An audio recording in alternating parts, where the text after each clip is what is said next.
नाज़रीन, सिंध समाचार में अवां खे भलीकार। आऊं आहियां ताहिरा वज़ीर। सभ खां पहिरीं अवां खे ॿुधाईंदासीं डिगड़ी भरिसां डिस्को मोरी वटि हथियारबंदनि जी फायरिंग में बस ड्राइवर न्याज़ू कपरी क़तल थी वियो। ॿुधायो पियो वञे त ॿिनि दोस्तनि विच में कंहिं ॻाल्हि तां इहो झेड़ो थियो, जंहिं तां अहिड़ो वाक़ियो पेश आयो आहे।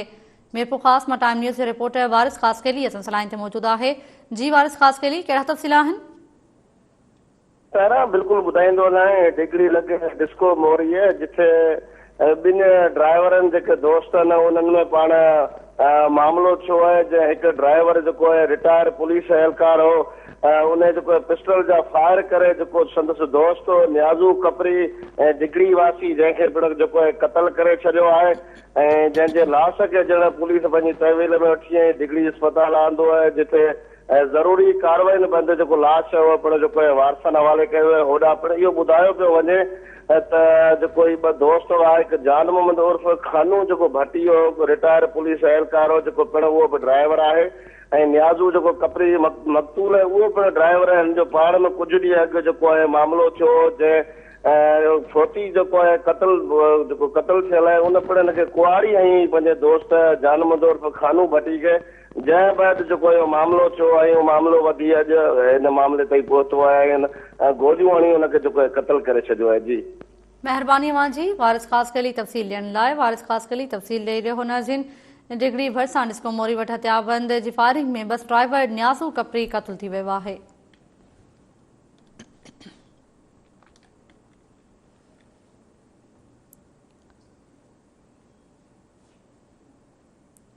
और शिकारपुर में पेश आयल हादसे के हवाले से अवां खे ॿुधायूं। इंडस हाईवे ते मुसाफ़िर वैन ऐं कार विच में ज़ोरदार टक्कर थी पियो, जंहिंजे नतीजे में 2 ॼणा फौत थी विया, जॾहिं त 16 ॼणा सख़्त ज़ख़्मी थी पिया। फौतुनि जा लाश ऐं ज़ख़्मियुनि खे अस्पताल पहुचायो वियो। अवां खे ॿुधायूं पिया शिकारपुर में इंडस हाईवे ते मुसाफ़िर वैन ऐं कार विच में टक्कर जे नतीजे में हादसे में 2 ॼणा फौत थी विया ऐं 16 ॼणा ज़ख़्मी आहिनि। वधीक तफ़सील मालूम कयूं था शिकारपुर मां टाइम न्यूज़ जे रिपोर्टर वहीद बिरोही खां। जी वहीद बिरोही, अपडेट कजो, ज़ख़्मियुनि जी हालत कीअं पई ॿुधाई वञे?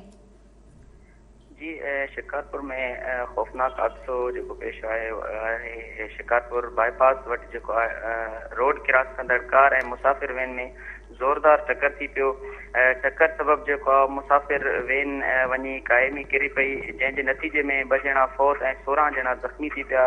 हादसे में मोहम्मद मियां समेत 2 फौत, जॾहिं त मंसूर अहमद, इकबाल अहमद, रिज़वान ऐं गुलाम रसूल समेत 16 ॼणा ज़ख़्मी थी पिया। इतला ते पुलिस ऐं ईदी रज़ाकार ऐं बर पासे जे माण्हुनि पहुची करे फौत जेके थी विया उन्हनि खे ऐं ज़ख़्मियुनि खे RBGT सिविल अस्पताल शिकारपुर मुंतकिल कयो वियो, जितां 2 ज़ख़्मियुनि खे गणती जोगी हालत में सक्कर मुंतकिल कयो वियो, जॾहिं त जेके बाक़ी ज़ख़्मी आहिनि उन्हनि खे शिकारपुर RBGT सिविल अस्पताल में इमदाद ॾिनी पई वञे। जी महिरबानी अवां जी वहीद बिरोही तफ़सील ॾियण लाइ। इंडस हाईवे ते मुसाफ़िर वैन ऐं कार विच में टक्कर जे नतीजे में 2 ॼणा फौत थी विया आहिनि, जॾहिं त 16 ॼणा ज़ख़्मी आहिनि। घोटकी में पुलिस पारां क़ौमी शाहरा ते ईंदड़ वेंदड़ माण्हुनि जी तलाशी वरिती वई, जंहिं सबबि 25 शकी माण्हुनि खे गिरफ़्तार करे ए सेक्शन थाणे ते मुंतकिल कयो वियो। अवां खे ॿुधायूं पिया घोटकी में पुलिस पारां क़ौमी शाहरा ते ईंदड़ वेंदड़ माण्हुनि जी तलाशी वरिती वई ऐं उन दौरान 25 शकी माण्हुनि खे गिरफ़्तार करे थाणे ते मुंतकिल कयो वियो आहे। तफ़सील मालूम करण लाइ राब्तो कयो आहे घोटकी में मौजूद टाइम न्यूज़ जे रिपोर्टर माजिद संघर सां। जी माजिद संघर। जी ताहिरा, घोटकी शहर में अमन अमान जी सूरत हाल ख़राब थियण खां पोइ ASP घोटकी अयाज़ हुसैन बलोच जी अॻवानी में पुलिस नेशनल हाईवे ते ईंदड़ वेंदड़ गाॾियुनि जी चेकिंग दौरान 25 खां वधीक शकी माण्हुनि खे गिरफ़्तार करे उन्हनि खे A सेक्शन घोटकी थाणे ते लॉकअप करे छॾियो। गिरफ़्तार करे 25 शकी माण्हुनि खे उस में बीहारे करे उन्हनि खां पुछाकाछा कई वई, उनजे मोबाइल फोन खां खसिया विया, जॾहिं त इन हवाले सां राब्ते करण ते घोटकी पुलिस ॿुधायो आहे त शकी माण्हुनि खे गिरफ़्तार कयो आहे, जिन खां पुछाकाछा कई पई वञे ऐं पुछाकाछा करण खां पोइ उनखे छॾियो वेंदो। पर हिन वक़्त ताईं जेके शकी गिरफ़्तार थियल 25 माण्हुनि में कंहिंखे बि आज़ादु नाहे कयो वियो, जॾहिं त इन हवाले सां शकी माण्हुनि जो चवणु आहे त हू शहरी आहिनि ऐं हू मामूल मुताबिक़ पंहिंजे कमकार सां शहर तरफ़ अची रहिया ऐं कुझु माण्हू जेके आहिनि शहर खां पंहिंजे घरनि तरफ़ वञी रहिया, त पुलिस जो मोबाइल उन्हनि खे रोके करे हुननि खे थाणे ते खणी आया आहिनि। इन हवाले सां उनजो चवणु आहे त हुननि सां घर जो ईद जो सामान वठी करे घर वञी रहिया, त ईद जो सामान बि ख़बर न आहे त पुलिस केॾांहुं करे छॾियो आहे। पर हुनखे मोटरसाइकिलनि ऐं जेके 25 शकी माण्हू खे हिन वक़्तु ए सेक्शन घोटकी थाणे ते रखियो वियो आहे, पर हुनजे ए सेक्शन घोटकी थाणे ते शकी माण्हू रखण खां पोइ कंहिं सां बि उनजी मुलाक़ात नाहे कराई वई। जी महिरबानी अवां जी माजिद संघर तफ़सील ॾियण लाइ। माजिद संघर तफ़सील ॾेई रहियो हो घोटकी मां, जिते पुलिस पारां क़ौमी शाहराह ते ईंदड़ वेंदड़ माण्हुनि जी तलाशी वरिती वई ऐं 25 शकी माण्हुनि खे गिरफ़्तार कयो वियो आहे। नाज़रीन, जामशोरो इंतज़ामिया जी लापरवाही सबब शहर जे रोड रस्तनि तां बरसाती पाणी निकाल नाहे थी सघियो। शहरनि दाहियो आहे त बरसात खां पोइ सिंडोस रोड तलाउनि जो ॾेख रही रहियो आहे। करोड़े रुपयनि जी बजट बावजूद शहर खंडर बणियल आहे। वधीक तफ़सील ॾिसूं था रहमान मेमण जी रिपोर्ट में।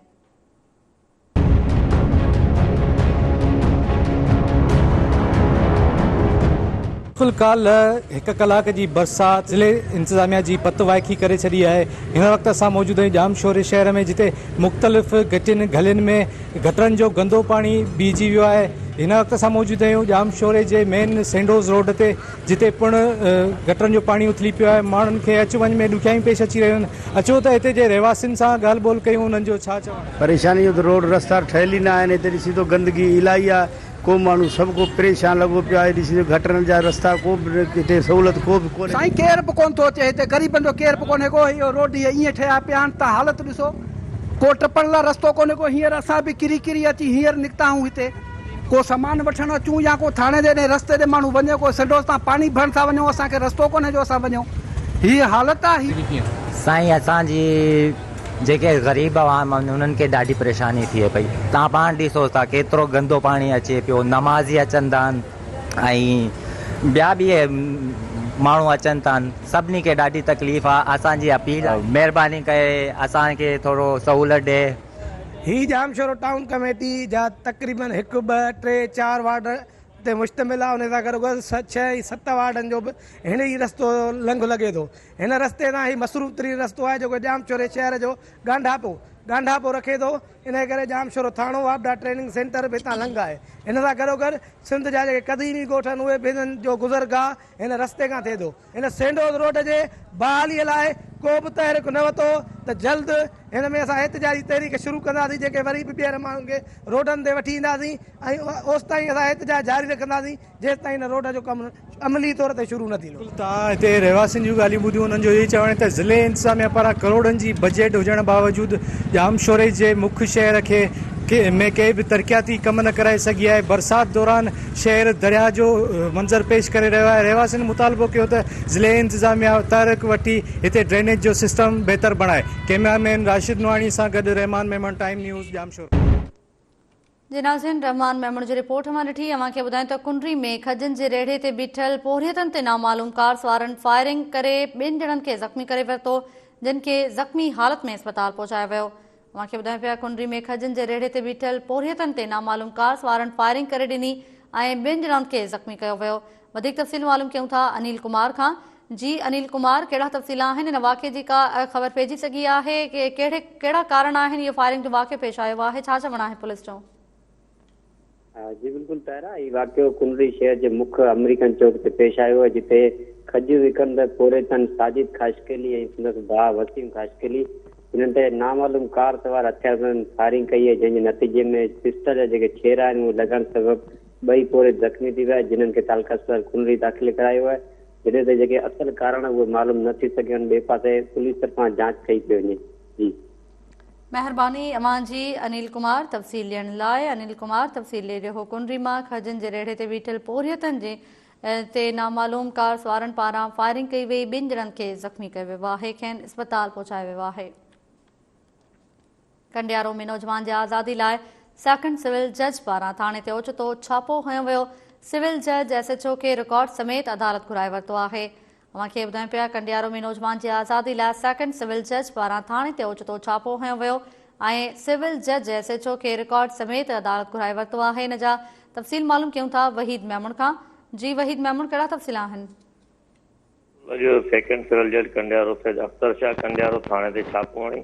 छापे दौरान जज खे पुलिस रिकॉर्ड ॾेखारींदे ॿुधायो त ॻोठाणो आसिफ माची ज़िले जे मुख़्तलिफ़ थाननि ते 4 केसनि में घुरिबल आहे, जंहिं ते जज सैद अख्तर शाह SHO कंडियारो खे सुभाणे रिकॉर्ड समेत अदालत में पेश थियण जो हुकुम ॾिनो।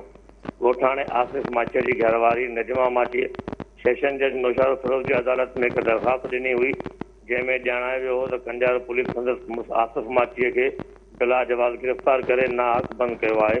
पर अदालती छापे वक़्तु जज खे ॿुधायो वियो त गिरफ़्तार ॻोठाणो आसिफ माची पुलिस वटि 4 केसनि में घुर्बल आहे। जी महिरबानी अवां जी वहीद मेमण तफ़सील ॾियण लाइ।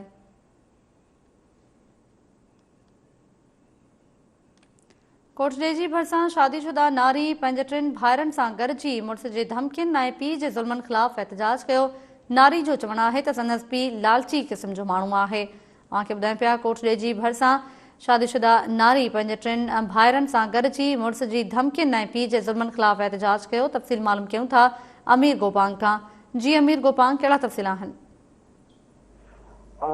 जी तारा कोडी जे ॻोठ माउन खां लोराणी जी रेवासण शादीशुदा नारी रीमा शेख पंहिंजे नंढड़नि भाइरनि सां जेकी बशीर अरबेलो ऐं फरीद खे साण करे दाईंदे चयो त मुंहिंजो पीउ गुलाम शबीर मवाली ऐं लालची क़िस्म जो माण्हू आहे जंहिं 1.5 साल अॻु मुंहिंजो संग टकनि ते हिकु ॾोहारी साजिद शेख खे ॾेई छॾियो हो, जेको हर रोज़ मूं ते तशदुद कंदो हुयो ऐं हर महीने हू जेको आहे सो के न के ॾोह में जेल या थाणे ते बंदि हूंदो ऐं मुड़ुस मूंखे सख़्ती सां मना कंदो त हाणे तोखे माइटनि ॾे बि कॾहिं वञिणो न आहे।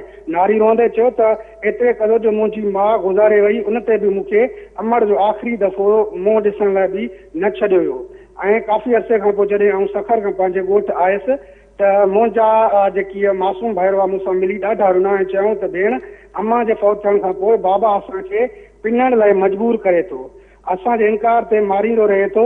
जंहिं बाद आउं पंहिंजे पीउ खे चयो त बाबा तव्हां मूं ते हिकु ॾोहारी मूंखे हिकु ॾोहारी वटि खपाए छॾियो, पर हाणे हिननि बच्चनि जो त ख़्यालु कयो, संदन माउ बि मरी वई आहे।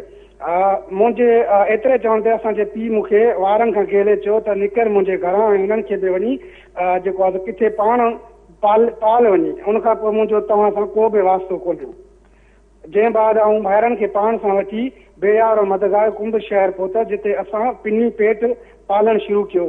ऐं जेको आहे सो नारी चयो त मूं पंहिंजे भाइरनि ख़ातिर मुड़ुस खां तलाक वठण लाइ कोर्ट जी कोर्ट सगोरी खे दरख़्वास्त ॾेई छॾी आहे, जंहिंजो फ़ैसिलो बि अचण वारो आहे। गुज़िरियल ॾींहुं मुंहिंजो मुड़ुस मुंहिंजे पंहिंजे साथियुनि सां शेख ज़ाहिद रशीद शेख ज़हीर ऐं जेको आहे सो शरफ माची ऐं ॿियनि सां गॾिजी अगवा करण जी कोशिशि कई, तशदुद जो निशानो बि बणायो, जंहिंमें मुंहिंजो नंढो भाउ शदीद ज़ख़्मी थी पियो। पाड़े वारनि जे पहुचण ते हू फ़रार थी विया, जंहिं बाद बि मुड़ुस फ़ोन करे मौत मार धमकियूं ॾियण ऐं जेको आहे सो मुंहिंजे भाइरनि खे जेको आहे सो फासाइण जी कोशिशि में रुधल आहे।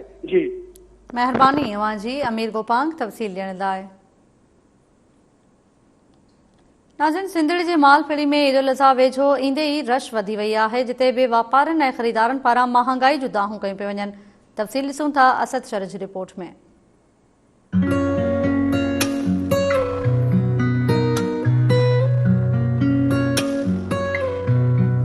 कुर्बान जी आमद आहे, जिते लॉकडाउन जे सबबि ख़रीदारनि में उहा सघन आहे त हू कुर्बानीअ जे लाइ सुठा या महांगे अघ वारा जानवर ख़रीद कनि। उते जेको आहे सिंधड़ीअ जी पिड़ीअ जे अंदरि बि जेके जानवर आंदा विया आहिनि, उते वापारनि था ऐं मालवंदनि था त हुननि जे जेको आहे सो माल जो रेट सही अघ ते विकिरो थियनि पिया या हुननि खे उहो रेट न मिली रहियो आहे। लॻी पिया जेके थेला जेके 40 जा खपण वारा उहे हाणे 27, 26, 27 हीअं पिया घुरनि। त हाणे असां बि उतां किरायो भाड़ो करे अचूं तॾहिं बि कुझु त भला असांखे बि त मिले न। बाबा ताक़त हाणे शइ खे ॾिसी हाणे नंढड़ा बि आहिनि वॾा बि आहिनि, को 12 जो आहे, को 14 जो आहे, को 20 जो आहे, हाणे सभु को पंहिंजे हिसाब सां वठंदो। बहुत ज़्यादा रेट रखे हुए हैं, बंदा क्या कुर्बानी करेगा, ले ही नहीं सकता। गरीब आदमी के बस की बात नहीं कुर्बानी करना। ये बच्चे का 30 हज़ार 40 हज़ार 45 हज़ार मांग रहे हैं। हाँ अॼु माल खपी वियो केतिरा छेला आंदा, केतिरा खपिया? साईं असां छेला तक़रीबन 10 आंदा 8 खपिया, बाक़ी 2 बचा हिसाब खे ॾींदा सॾे पियो साईं। अॼु सुठा था खपनि साईं। सुठी भी हले, रेट इन जो रखियल मुंहिंजो 80,000 रुपया। जेका हींअर घुर गई वई आहे 70, 75, 75, 70। तव्हांजो अंदाज़ आहे त अॼोके ॾींहं में ही वेकिरो थी? इंशाल्लाह उम्मीद आहे त 70 में इंशाल्लाह निकिरी वेंदो। अहिड़ा छेला घुरंदा 60, 65 जा, असां त मजबूर थी फाता आहियूं, कयूं छा। तव्हांजो घणो रेट? असांजो पंहिंजो रेट त रखियल 1,10,000 जोड़ी ते, पर घुरण वारा इलाही घटि था घुरनि, मजबूर थी बीठा आहियूं गर्मी में। मज़ो घटि पियो थिए, अलाए छाजे करे लिखायूं वधीक थी वियूं, जाम थी वियो, ख़र्च जाम थी विया आहिनि, बरसाति बि मथां आहे, गाह बि कोन्हे, हाणे वञूं कहिड़े पासे? ईद जो मौक़ो आहे, छेलनि जी ख़रीदारी कोन्हे, बाक़ी हुनजे सिंगार जो केरु कंदो? इहो छेलो वरितो आहे 60,000 रुपए में। ये तव्हांजी नज़र में सस्तो आहे? जी आओ। जाम असां ख़र्च कयोसीं, को बि घुर कोन्हे छेले जी, जजो की पीड़ी सफ़ा लास्ट आहे, सफ़ा लास्ट आहे। 50,000 60,000 रुपया छेले मुल्ला, 70,000 रुपया छेले मुल्ला। पीड़ीअ में आयल मालवंदन भाग्यन तोड़े वापारनि जूं तव्हां ॻाल्हियूं ॿुधियूं। हिकु तरफ़ भाग्यनि जूं इहे दाऊं आहिनि त सॼो साल जंहिं जानवर खे पाले पोसे वॾो कयूं था उन जो मुनासिबु अघु नथो मिले, जॾहिं त ॿिए तरफ़ ख़रीदारनि जूं इहे दाऊं आहिनि त पिड़ी एतिरी महांगी आहे जो हिन साल क़ुर्बानी करणु असांजे वस में न आहे रहियो। असद शहर, टाइम न्यूज़, सिंधड़ी। सिंधड़ी मां असद शहर जी रिपोर्ट मां ॾिठी। अव्हां खे ॿुधायो कोहिस्तान ऐं साहिली पट्टी जूं ज़मीनूं फबाइण ख़िलाफ़ समेत धरती धणी रोडनि ते निकिरी आया। मखली जे पब्लिक पार्क खां DC ऑफिस छटो ताईं एहतजाजी रैली कढी वई।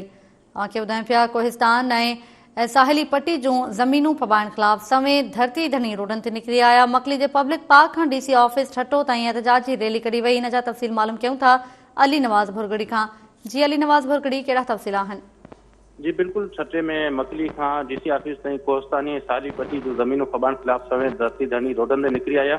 छठे जी साहिली ऐं कोहिस्तानी पट्टी जे ज़मीननि ते वालार ऐं गोड़ाबारी जे मुख़्तलिफ़ 7 देहनि जी 12,000 खां मथे एकड़ एराज़ी ज़मीन खे ॿेले खाते जे करार ॾेई ख़ाली कराइण लाइ नोटिस जारी थियण वारे मामले ते अवाम सख़्तु रद्द अमल ज़ाहिर कयो आहे। मुतासिर खातेदारनि ॻोठाणनि ऐं सिविल सोसाइटी तौरु सियासी समाजी धुरियुनि जो मकली ते एहतजाजी मार्च बैदि धरणो, रेवेन्यू इंतज़ाम के ख़िलाफ़ नारेबाज़ी, क़ौम परस्त सियासी समाजी क़ौम परस्तनि अॻुवाणनि ऐं मुतासिरा ख़ानदाननि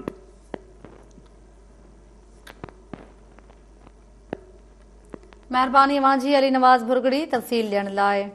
कोहिस्तानी ऐं साहिली पट्टी जूं ज़मीनूं फबाइण ख़िलाफ़ समेत धरती धणी रोडनि ते निकिरी आया। मखली जे पब्लिक पार्क खां DC ऑफिस छटो ताईं एहतजाजी रैली कढी वई। मुज़ाहिरीन चयो त कोहिस्तान जूं क़ीमती ज़मीनूं धारनि जे हवाले कयूं पियूं वञनि। उनखां पोइ अव्हां खे ॿुधायूं पनो आकिल में सिंध यूनिवर्सिटी जे शागिर्दनि पारां सालियानो फीसिस माफ़ कराइण लाइ एहतजाजी मुज़ाहिरो कयो वियो। शागिर्दनि जो चवणु हो त असीं ग़रीब आहियूं, फीसिस नथा भरे सघूं, उहे फीसिस माफ़ कयूं वञनि। अव्हां खे ॿुधायूं पिया पनो आकिल में सिंध यूनिवर्सिटी जे शागिर्दनि पारां सालियानो फीसिस माफ़ कराइण लाइ एहतजाजी मुज़ाहिरो कयो वियो। तफ़सील मालूम करण लाइ राब्तो कयो आहे पनो आकिल में मौजूद time news reporter Nadeem Bozdar सां। जी नदीम बोज़दार।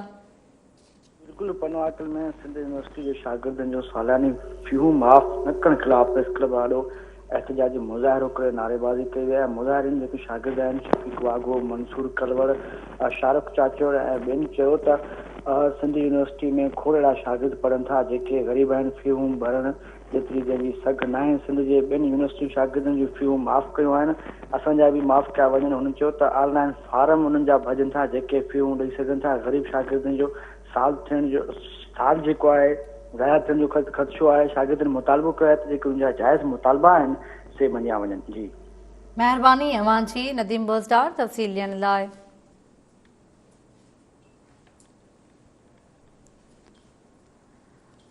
शाह अब्दुल लतीफ़ यूनिवर्सिटी ख़ैरपुर जे मुलाज़िमनि पारां मसइला हल न थियण ख़िलाफ़ एडमिनिस्ट्रेशन ब्लॉक अॻियां एहतजाजी मुज़ाहिरो करे धरणो हयो वियो। मुज़ाहिरीन चयो त ईद जे मौक़े ते असांजा जाइज़ मुतालबा तस्लीम न पिया कया वञनि।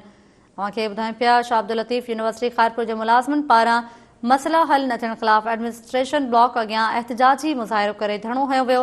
इन जा तफ़सील मालूम कयूं था टाइम न्यूज़ जे रिपोर्टर फारूक सुमरो खां। जी फारूक सुमरो, अपडेट कजो उन जा कहिड़ा मसइला आहिनि जेके मुज़ाहिरीन पारां जेके अॼु एहतजाज बि कयो वियो आहे। उन्हनि जो चवणु आहे त उन्हनि जा जेके जाइज़ मुतालबा आहिनि उहे तस्लीम न पिया कया वञनि, त उहे जाइज़ मुतालबा कहिड़ा आहिनि?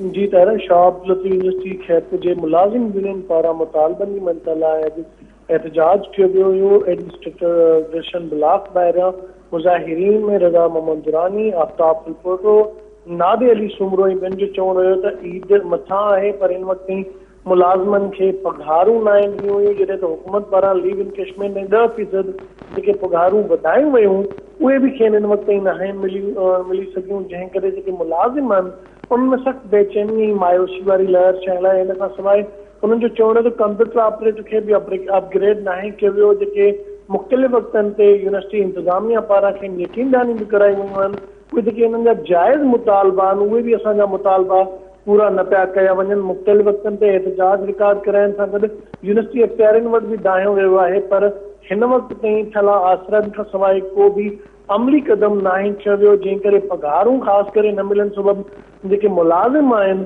उहे सख़्तु परेशानियुनि खे मुंहुं ॾेई रहिया आहिनि, छो त उन्हनि खे ईद जी ख़रीदारी बि करणी आहे, बचनि खे बि ईद ख़रीदारी कराइणी आहे। इन करे मुलाज़िम ख़ासि करे पघारूं न मिलण सबबि परेशानियुनि खे मुंहुं ॾेई रहिया आहिनि। मुलाज़िमनि ऐं वाइस चांसलर खां मुतालबो कयो आहे त खेनि पघारूं जेके लीव इनकेशमेंट ऐं 10 जेके सिंध हुकूमत पारां वधाइण जो फ़ैसिलो कयो वियो उन समेत पघारूं ॾेई मुलाज़िमनि में जेका मायूसी ऐं बेचैनी वारी लहर पैदा थियल आहे उहा ख़तमु कई वञे। जी ताहिरा।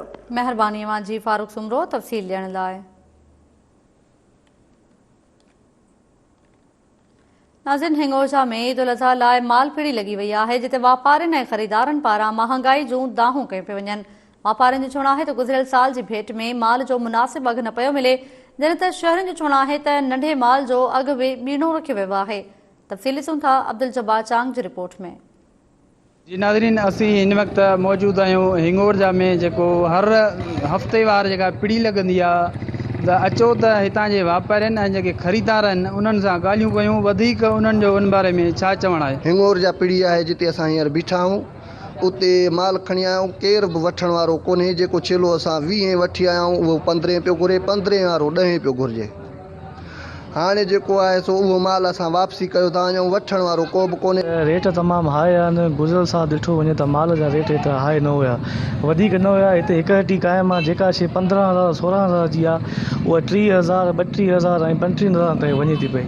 हिते कंहिं क़िस्म जी का फिक्स रेट न आहे। जेके माण्हू आया उहे ईअं बग़ैर वठे ई मोटी विया आहिनि। हिन ताईं मूं न ॾिठो आहे कि चङी नमूने खे वरितो हुजे। रेट ई न मिलियो अथई, बी हाणे बेज़ार थी मोटिया था वञूं। 2,000 1500 हाणे थो चलो, ग़रीब माण्हू असां कान पूरी कयूं। गुज़िरियल साल खां हिन चकर माना रेट कोन्हे न सही, मज़ो ई न आहे, सफ़ा न आहे। हिकु त लॉकडाउन मारे छॾियो आहे, यको माल बीठो आहे थियो, मस हाणे कढंदा चऊं वञा, पर अञा माना माल बीठो आहे थियो। असांजो चलो 20,000 12,000 11,000 जी हालत तो चला वापसि खाईं था आहियूं। ख़र्च पूरा लहनि कोन था। हुकूमत खे थिए त असांजे लाइ को न को करे विझे त सुठी ॻाल्हि आहे। असांजो कर्ज़ु लही वेंदो। हो जो 10-11,000 हाणे वठी अचूं, 15 11 12 कोन मिलंदो न। तव्हां माना घणो हिनखे साल चारियो आहे, असां महिनत कया, अन्न ॾिनो आहे, गाह ॾिनो आहे, चारियो आहे, असां चारा ॾिना, सभु कुझु ॾिनो आहे। हाणे हुनखे केरु चाराए। जी नाज़रीन, हितां जे जेके वापारी आहिनि ऐं ख़रीद कंदड़ आहिनि उन्हनि जूं तव्हां ॻाल्हियूं ॿुधियूं। उन्हनि हिकु पासे जेके ख़रीद कंदड़ आहिनि उन्हनि चयो त हिते जेके पिड़ी माल पिड़ी लॻल आहे उन्हनि जा रेट वधीक जेके मनमानी जेके रेट आहिनि उहे रेट कयूं वेठा आहिनि। हिते माल खपाईंदड़ आहिनि उन्हनि पंहिंजा रेट वधा आहिनि। ॿिए पासे जन जो जेके खपाईंदड़ आहिनि उन्हनि चयो त हिते असांखे सही रेट नथो मिले, उन जे करे असांजो माल सुबुह खां वठी बीठा आहियूं, माल खपे नथो। कैमरामैन अब्दुल सत्तार चांग सां गॾु अब्दुल जब्बार चांग, टाइम न्यूज़, हिंगोरजा। जी नाज़रीन, अब्दुल जब्बार चांग जी रिपोर्ट मां ॾिठी। उन खां पोइ अव्हांखे ॿुधायूं मदेची भरिसां ॻोठ वांड जे रहवासियुनि पारां पंहिंजी बिरादरी जे माण्हुनि ऐं पुलिस जी ज़ियादतनि ख़िलाफ़ थाणे आॾो एहतजाज कयो वियो। मुज़ाहिरीन जो चवणु हो त हथियारबंद घर में घिड़ी उन्हनि ज़ुल्म कयो आहे। अव्हांखे ॿुधायूं पिया नाज़रीन, इन हवाले सां एहतजाज बि कयो वियो। वधीक तफ़सील मालूम कयूं था सिकंदर राहूजो खां। जी सिकंदर राहूजो, कहिड़ा तफ़सील आहिनि? जी जेको मां तव्हांखे ॿुधाईंदो आहे न, मदई ॻोठ शाह जे वांड में चोरीअ मामले सां जतोई बिरादरीअ जे ॿिनि गिरोहनि में घेरो थी पियो।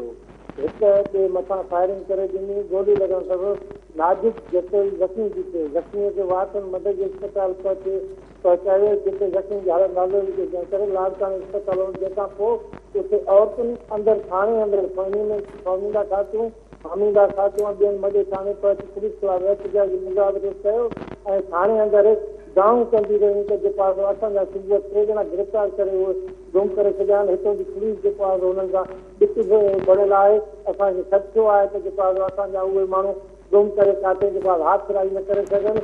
ऐं पुलिस असांखे हिन वक़्तु बि जेको आहे पैसा घुरी रही आहे। जंहिं वरी अॼु सां ॿीहर जेको आहे असांजे नौजवान खे पंहिंजे बिरादरीअ जे माण्हुनि ज़ख़्मी करे वेठो आहे। उन जी बि एफआईआर नथा वठनि, जेको नाज़ुक लाड़काणे विया।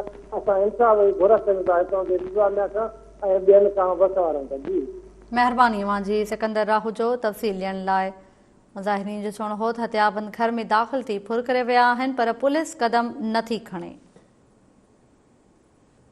नाज़रीन, सिंध समाचार में फ़िलहाल एतिरो ई। अव्हां ॾिसंदा रहो टाइम न्यूज़।